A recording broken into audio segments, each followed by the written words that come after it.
Delighted to say Louise Quinn is with us to reflect on a big win for the Ireland football team against Australia, 3-2 win in Tala earlier this week. Louise, good morning to you. How are you? Good morning. How's things? Yeah, good. What was the immediate feeling after getting the victory against a team as ranked as highly as Australia are? What was that like? Yeah, I think obviously just overjoyed to kind of get the win and kind of, hold on for the majority of that second half. I thought we actually just performed brilliantly, and how we kind of still were in control of the game. And that feeling, I really didn't feel like that they were going to score. And obviously then when the whistle went, it was, I think it was that sort of like, bit of scream of joy kind of for that kind of, holding them off in the second half, really. The build up to the game, I guess people have been talking about the recent run of defeats, and I know some of those games are important, some of those games are less important because they're friendlies, but the way that a run gets talked about is it all just kind of congeals. It's like, this is a losing team on a losing run at the moment. So although it was a friendly against Australia, there was extra importance to it. Yeah, of course we're always looking to win the games and not kind of keep having the results that we don't want. But I just really didn't think into it too much. I think there was a lot of talk about it, but I genuinely didn't hear too much, or it wasn't the thing that was on the the top of my mind. It was, right, let's try get a result against this quality side, who have just competed so well at the Olympics. And for me, and I think the rest of the squad, obviously how we approached the game, that was generally it. It was just, wanting to really get a result out of Australia when we knew as well kind of that we could. An absolutely excellent side, especially, up top, their speed of play is unbelievable. So, to try kind of, stop that and kind of be able to take the win from that is incredible. And I think even, their style of play could even be, something similar to what we want to kind of do one day, just that really kind of fast transition and, how they deal with this and finish their chances. So it's Ireland's first win, Louise, over a higher ranked nation in 30 years. But is there a different mentality in the squad? Because it's kind of during further, there are noises about Vera's in the sense of the run of defeats. But I often feel that there's what people say from the outside and what people say from within the squad. And do you guys actually feel that this is all just, we're making progress, we've lost games against good teams, and we are actually on a kind of a progressive step under her? Yeah, exactly. I think from what the squad were just in great form. This last 10 days, and that was really shown. It was something where we had a difficult summer in Iceland, and those couple of games. So coming into camp in Ireland, and as well the staff obviously working extremely hard to thankfully be able to change the game against Georgia. Because of COVID restrictions.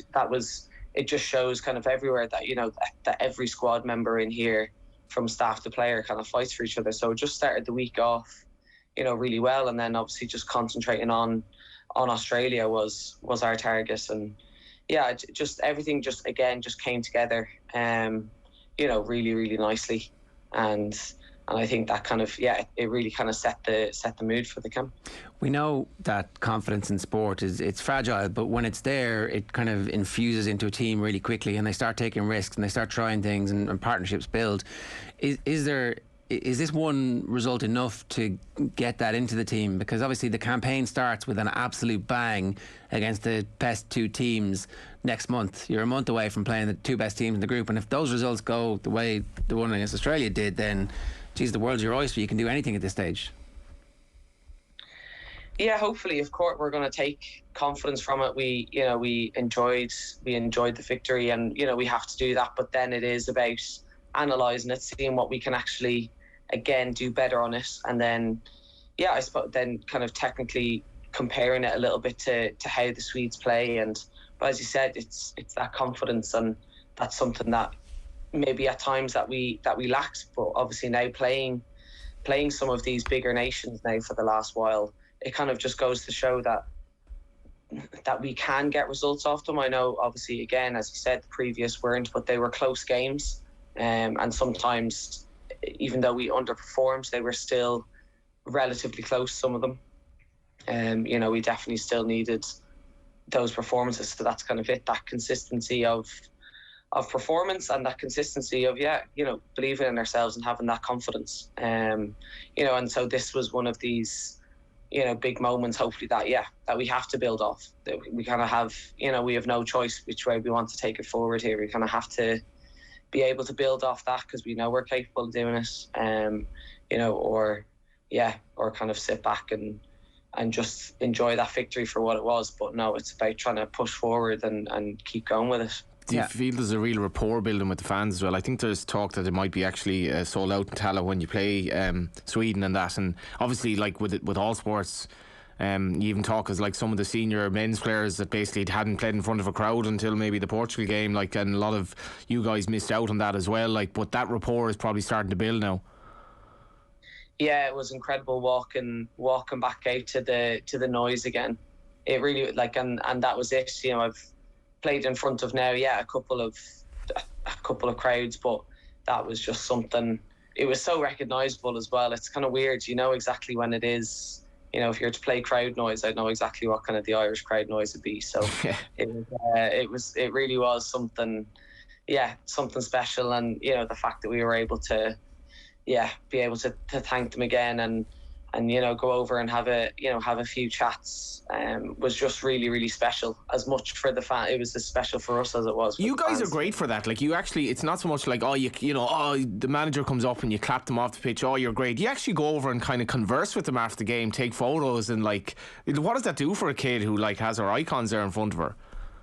Yeah, we just love it. Like, we really and we've noticed that even more and more, especially in the last campaign when we had the crowd there. Just this extra electricity kind of came over us. Something just started to happen and click more, and and it's so encouraging. And then as you see, there's kids' eyes kind of lighting up, and what's not to love about that, to be honest. We are footballers, but we're also trying to, be role models and inspire the next generation of people coming through. And, there was at times, even still when I was going to games when I was a kid, if any player kind of came near you, said hello, it was something, something really special that can stick with you. So, if we can kind of plant some of those memories in and inspire them, that's something that this squad's, we love to do.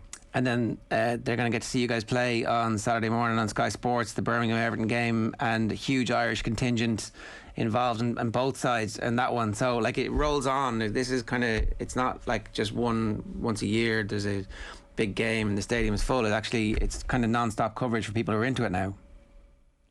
Yeah, it's non-stop. There's, games constantly every weekend. It's so accessible.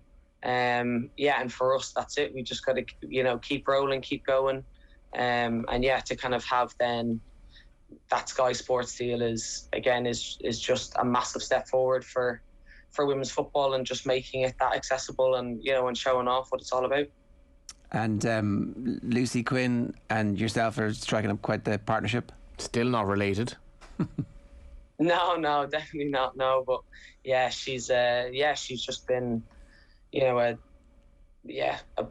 she just did. Her debut is just something to be reckoned with. To be honest, it was class, and so I live with her as well. So we, we've been kind of talking about these things. Obviously, the process that she had to kind of go through, and for it to finally happen, and then cap it off with the goal and a really dodgy celebration was something else. The stuff dreams are made of. But listen, best of luck this weekend, and thanks a million for joining us this morning. Congratulations. I didn't even ask you about the winner. At what point does the ball kind of leave your head and you're like, that's gone back in the net, thanks very much? No, I don't know. It just kind of it was just coming for me, and just no one else was kind of getting their head in it. So I was like, right, so swoop down to go get it. And I don't know, you just have that kind of flash second where you just kind of see it just about going in. And then, just that runaway. It's only literally a millisecond that you kind of see that's right, this is there we go, that's actually gone in there, that's just straight hit the nest. So yeah, I don't know, but it was, yeah, it was great, and obviously just to kind of contribute in that way was amazing. And no dodgy celebration? No, it was all right actually, just a nice kind of wheel away or run towards Katie, 7 out of 10. The assist. Harsh. Yeah. Well, hopefully you'll get plenty more practice. Louise, good stuff. Thanks a million for joining us. Cheers. Thank you.